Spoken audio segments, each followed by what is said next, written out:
Hello बच्चों, नमस्कार। मैं हूं अमित ओझा। एम हाई ट्यूटोरियल के यूट्यूब चैनल पर आपका स्वागत है। आज हम लोग फिर एवरेज को कंटिन्यू करने वाले हैं। जहां से मैंने छोड़ा था वहां से फिर स्टार्ट करूंगा नए टाइप के साथ और नए सवाल के साथ। बेहतरीन कंसेप्ट और बेहतरीन सवाल। दूसरा ये कि कम से कम देखो यार, आप लोग देखते ही नहीं हैं। पढ़ लो थोड़ा सा, लिख ले भैया, पढ़ ले भैया को खूब आप लोग देखते हैं। मैं देखता हूँ कि लिख ले भैया खूब देखते हैं, पढ़ ले भैया खूब देखते हैं। काम की चीज़ें पढ़ लो, निकलना है तो, नहीं तो ऐसे ही देखते रहो। एंटरटेन मत करो, सिर्फ एंटरटेनमेंट से काम नहीं चलता है। चलिए, सवाल है कि एक क्रिकेट प्लेयर अपनी 16वीं पारी में 92 रन बनाता है। इस कारण उसका औसत 2 रन बढ़ जाता है। तो 15वीं और 16वीं पारी में औसत क्या है? सीधा सा कंसेप्ट है, मैंने आपको बताया भी था कि आपको ये समझना है कि औसत का मतलब क्या है। बीच का मान और साथ में किसका, सब का बराबर, यही मतलब है ना। तो कह रहे क्रिकेट प्लेयर अपनी 16वीं पारी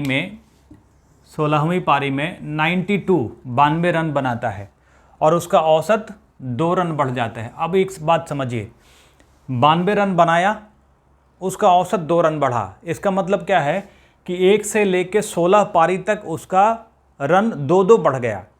मतलब मान लीजिए कि 1 से लेके 15 पारी तक अगर वो हर पारी में 30 रन बनाया होगा, 25 रन बनाया हो, 20 रन बनाया हो, मान लीजिए 20 रन बनाया, कि 1 से लेके 15 पारी तक वो 20-20 रन बनाया है, तो 16वीं पारी में 92 रन बनाने से उसका औसत 2 रन बढ़ गया। इसका मतलब कुल मिला के 1 से लेके 16 तक 2-2 रन बढ़ गया ना। मतलब अब हर पारी में उसका 22-22 रन हो गया। क्लियर है?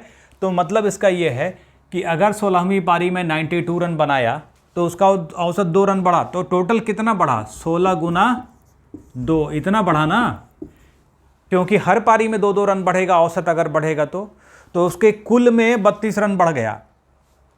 इसका मतलब ये कि अगर ये 32 रन एक्स्ट्रा नहीं बनाता, इस 92 रन में ये 32 रन एक्स्ट्रा नहीं बनाता अलग से, तो उसका औसत जितना पहले था उतना ही रहता। तो अब सवाल में है 15वीं पारी का औसत। 15वीं पारी का औसत कितना होगा? जितना रन वो 16वीं पारी में बनाया, उसमें से जो अधिक रन बनाया था, जो एक्स्ट्रा रन बनाया था, उसको हटा दीजिए। तो उसको हम लोग हटा देते हैं। 32 कितना हो गया? 60। इसका मतलब ये कि 15वीं पारी का औसत उसका 60 रन था, वो 32 रन ज़्यादा बना दिया, इसलिए 2-2 रन सब में बढ़ गया, उसका औसत 2 रन बढ़ गया। तो 15वीं पारी का औसत 60, और कह रहा 16वीं पारी का भी बताइए। तो 16वीं पारी का औसत कितना? 60 तो था, 2 रन बढ़ गया, तो कितना हो गया? 62 रन। क्लियर है? आई बात समझ में? तो इसको आप वैसे अपने दिमाग में भी कैलकुलेट करके कर सकते हैं। इसके लिए हम लोगों को सॉल्व करने की ज़रूरत नहीं है। एक सवाल ये ही मैं एक बार और आपको दिखाता हूँ, जिसको आप खुद से सॉल्व करिए, समझ में आएगा। अगला सवाल है कि एक क्रिकेट प्लेयर अपनी 18वीं पारी में 95 रन बनाता है। इस कारण उसका औसत 2 रन बढ़ जाता है। तो 17वीं और 18वीं पारी में औसत क्या है? अब फिर देखिए क्या कह रहा है। 18वीं पारी में 95 रन बनाया और उसका औसत 2 रन बढ़ गया। मतलब टोटल कितना बढ़ा? 18 गुना 2, 36 रन बढ़ गया। अगर ये 36 रन नहीं बनाता तो उसका औसत नहीं बढ़ता, जितना था उतना ही रहता। इसका मतलब इसके पहले वाली पारी का अगर औसत निकालना है तो जो टोटल रन बनाया उसमें से जो बढ़ा हुआ रन है उसको माइनस कर दीजिए, उसकी पहली वाली पारी का औसत रन निकल जाएगा। तो अब क्या करना है? 17वीं पारी, तो 17वीं पारी का औसत कितना है भाई? 95 बनाया, 36 ज़्यादा बना दिया, तो 36 को घटा दीजिए। 15 में से 6 चला जाएगा 9, 15 में से 6 गया, बचा 9, और 8 में से 3 गया, कितना? 5। तो 17वीं पारी का औसत 59। और कह रहा है 18वीं पारी का भी बताइए। तो 18वीं पारी का औसत कितना हो जाएगा?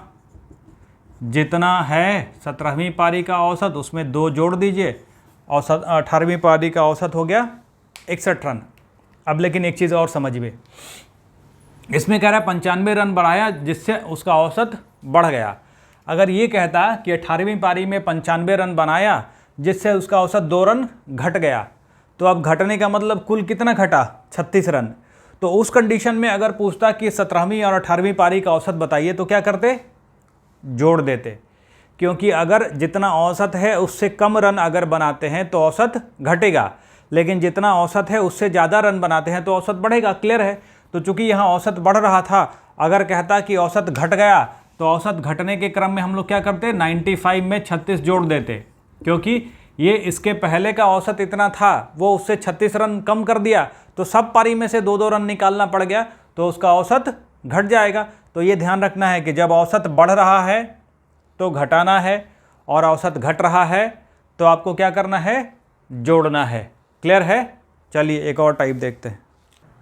अगला टाइप है कि 10 छात्रों का औसत अंक 62 है, एक विद्यार्थी को गलती से 80 के स्थान पर 50 मार्क्स दे दिया गया, तो सही औसत क्या है। अब देखिए, कह रहा 10 छात्र हैं, उनका औसत मार्क्स है 62। मतलब ये है कि अगर हम लोग ट्रेडिशनल मेथड से बनाएं तो क्या करेंगे, पहले कुल मार्क्स निकालेंगे 10 गुना 62, ठीक है। लेकिन हम लोगों ने जो कंसेप्ट समझा उस पर चलिए, उस पर देखते हैं कि औसत मार्क्स 62 है 10 छात्रों का, कह रहा है, लेकिन उस जो 62 है उसमें एक छात्र को गलती से 80 के स्थान पर 50 मार्क्स दिया गया। मतलब उस छात्र को मिलना था 80, लेकिन मिला कितना, 50। मतलब अगर सही मिलता तो 80 मिलता, गलत मिला है 50, तो सही मिलता तो 80 मिला और गलत में 50, मतलब 30 मार्क्स कम मिला ना उस छात्र को। अब चूंकि उस छात्र को 30 मार्क्स कम मिला, अगर वो सही मिलता तो 30 मार्क्स टोटल में जुड़ जाता। तो अगर समझिए, हम लोगों को निकालना है सही औसत, सही औसत, तो अभी औसत कितना है, 62। लेकिन इस 62 में क्या है कि वो 30 मार्क्स मिसिंग है जो उस छात्र को नहीं मिला, उसको मिलना चाहिए था 80 और मिला 50। 30 छात्र कम मिला है तो ये 30 नंबर और बढ़ेगा ना औसत में। अब दूसरी बात ये, 30 नंबर बढ़ना है औसत में, लेकिन चूंकि औसत में बढ़ना है तो छात्र 10 हैं, तो अगर सब बढ़ेगा 10 में तो कितना बढ़ेगा, 3-3 बढ़ेगा ना। क्योंकि अगर 10 छात्रों में इस 30 नंबर का डिवीज़न करना हो, औसत का मतलब सब में बराबर बांट देना है, तो इस 30 नंबर को सब में बराबर अगर बांटेंगे तो 30/10 सब में 3-3 नंबर ऐड हो जाएगा। तो ये जो 3 नंबर ऐड हुआ, ये अगर आपके दिए गए औसत में मिला देंगे तो मिल जाएगा सही औसत। इसका मतलब सही औसत कितना, 62 + 3 कितना हो गया, 65। क्लियर है ना। यही चीज़ अगर 80 के स्थान पर 50 मिला है, अगर 50 के स्थान पर 80 मिल जाता तो बढ़ के मिला हुआ था ना, 30 बढ़ के मिला हुआ था, तो उस 30 को क्या करते, हटा देते यहाँ से। तो ये आपको ध्यान रखना है कि अगर ज़्यादा के स्थान पर कम मिल रहा है तो आपका औसत बढ़ के आएगा, और अगर कम के स्थान पर ज़्यादा मिल रहा है तो आपका औसत सही जो होगा वो घट के आएगा। क्लियर है ना। एक सवाल और देखते हैं इस पर प्रैक्टिस के लिए कि क्या होगा। अगला सवाल है कि 10 छात्रों का औसत अंक 67 है, एक विद्यार्थी को गलती से 70 के स्थान पर 50 मार्क्स दे दिया गया, तो सही औसत क्या है। अभी देखा आपने कि सही औसत निकालना है पहले तो। अब इसमें आपको देखना है कि जो मार्क्स मिला है वो सही था या गलत था। तो जो मार्क्स मिला है वो गलत था। सही कितना था, 70, इतना मिलना चाहिए था, 70 मिलना चाहिए था, लेकिन मिला कितना, 20। मतलब 50 नंबर उड़ा लिया। नहीं तो उड़ाएगा ही, नहीं पढ़ोगे तो बिल्कुल उड़ाएगा। आप करते क्या है, ऐसे ऐसे उंगली चलाते हैं इस यूट्यूब पे, और जिसका ज़्यादा भौकाल वाला चीज़ दिख गया, उसका अगर लाइन दिख गया कि अब तो फाड़ दूंगा, लो क्लिक मारा। अरे वैसे नहीं चलेगा भाई मेरे। अगर आप तैयारी कर रहे हैं, आपको नौकरी चाहिए, आप किसी चीज़ की इच्छा रखते हैं, तो उसके लिए पूरे दिल से लगना पड़ेगा ना। एक सिनेमा था शाहरुख खान का, नाम मुझे याद नहीं, उसमें एक बड़ा फेमस डायलॉग था कि अगर किसी को चाहो तो इतनी शिद्दत से चाहो कि पूरी कायनात आपको उससे मिलाने की साजिश करे, है ना। अब फिल्म कोई भी हो, शायद ओम शांति ओम था, किसी ने मुझे बताया कि ओम शांति ओम था, तो आपको वैसी चाहत रखनी पड़ेगी। ऐसे नहीं कि उंगली को तो पहले रोको, उंगली आप यूं यूं यूं करेंगे तो वो चाहत कभी नहीं पूरी होने वाली है। दिमाग में तो दीपिका पादुकोण चलती है, लेकिन उसको पाने के लिए कितना मेहनत करना है आप समझते हैं। नौकरी लगने के बाद क्या होता है, पूरा का पूरा सिचुएशन बदल जाता है। अगर नौकरी नहीं लगी है, आप आईएएस की तैयारी कर रहे हैं, कोई नहीं पूछता, आपके दिल में इच्छा होती होगी कि आईएएस बन जाऊंगा, लोग आएंगे शादी करने, एकदम खूबसूरत, अति खूबसूरत लड़की से शादी करूंगा, 1 करोड़ दहेज लूँगा, ये चलता होगा ना दिमाग में? ऐसे थोड़ी मिलेगा, मेहनत करना पड़ेगा भाई, कर लो थोड़ा। और नहीं तो बाकी तो सब पढ़ते हैं, वैसे आप भी पढ़िए, क्या फ़र्क पड़ता है, लाखों स्टूडेंट पढ़ते हैं, कुछ को नौकरी मिलती है, आप भी वैसे ही उंगली चलाते रहिए। चलिए, सही औसत क्या है? तो भाई औसत था 67।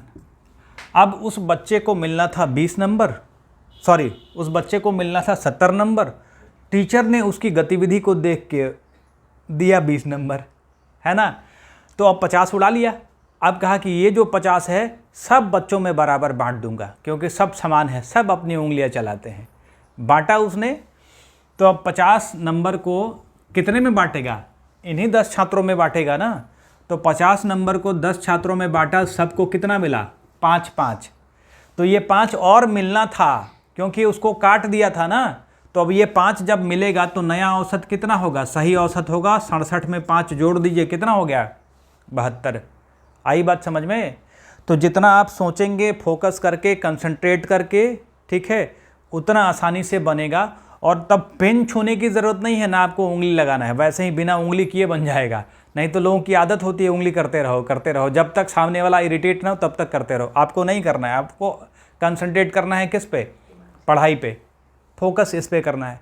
ये अगर फोकस्ड रहेगा तो आप दुनिया का कोई एग्ज़ाम पास करेंगे, और दुनिया की कोई ताकत नहीं है जो आपको फेल कर दे या आपको पास करने से रोक ले। फिर सपने देखो ना, सपने में ऐश्वर्या राय आएगी, जैसे ही रिजल्ट आया ऐश्वर्या राय हाजिर। चलिए अगले वीडियो में मिलते हैं फिर।